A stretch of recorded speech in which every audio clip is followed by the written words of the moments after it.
Bienvenue dans votre chaîne préférée, l'information en temps réel, la République de l'info. Avant de commencer, n'hésitez pas à vous abonner à la chaîne et d'être courtois dans les commentaires. Le pire est-il à venir ou nous sommes déjà dedans? Se demande un défenseur des droits humains devant la progression des djihadistes dans le nord-est du Mali et le déchaînement de violence qui l'accompagne. Les régions de Gao et Ménaka sont le théâtre depuis mars d'une vaste offensive de l'État islamique au Grand Sahara, EIGS. Elle donne lieu à d'intenses batailles avec les groupes armés implantés dans ces immenses étendues désertiques et au massacre de civils. Au moins 11 d'entre eux ont péri lundi dans l'attaque d'un camp de déplacés près de Gao. Si rien n'est fait, la zone entière va être occupée par les djihadistes, écrit sur WhatsApp le défenseur des droits. Installé à Gao, il garde l'anonymat pour sa propre sécurité. Comme de nouveaux interlocuteurs, de tels témoignages recueillis par l'AFP, ainsi que les informations remontant de ces zones quasiment impossibles d'accès rendent compte d'une poussée continue de l'EIGS et de la désolation semée loin des regards, affligeante même au standard d'un pays qui va d'épreuve en épreuve depuis 10 ans. Les habitants, en majorité des nomades, vivent dans des campements épars. On subit la guerre entre les indépendantistes Touareg et l'armée de 2012 à 2015.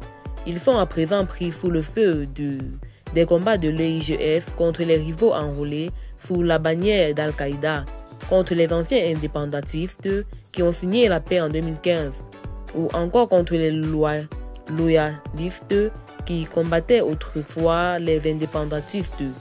L'ONU et les organisations non gouvernementales rapportent des attaques répétées et des opérations punitives contre des communautés accusées d'aider l'ennemi ou de refuser de rejoindre les rangs djihadistes.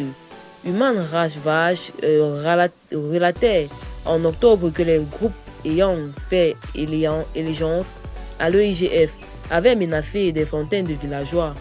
Moussa Haj, chef du mouvement pour le salut de l'Azawad, MSA, l'un des groupes loyalistes combattant l'EL, dit que les violences ont pris de telles proportions que Dieu seul sait tout ce qui s'est passé depuis mars. Il parle de climat de terreur. Toute l'économie est à l'arrêt. Les axes sont détruits. C'est une crise humanitaire sans précédent. Les déplacés s'entassent à Ménaka, dit-il.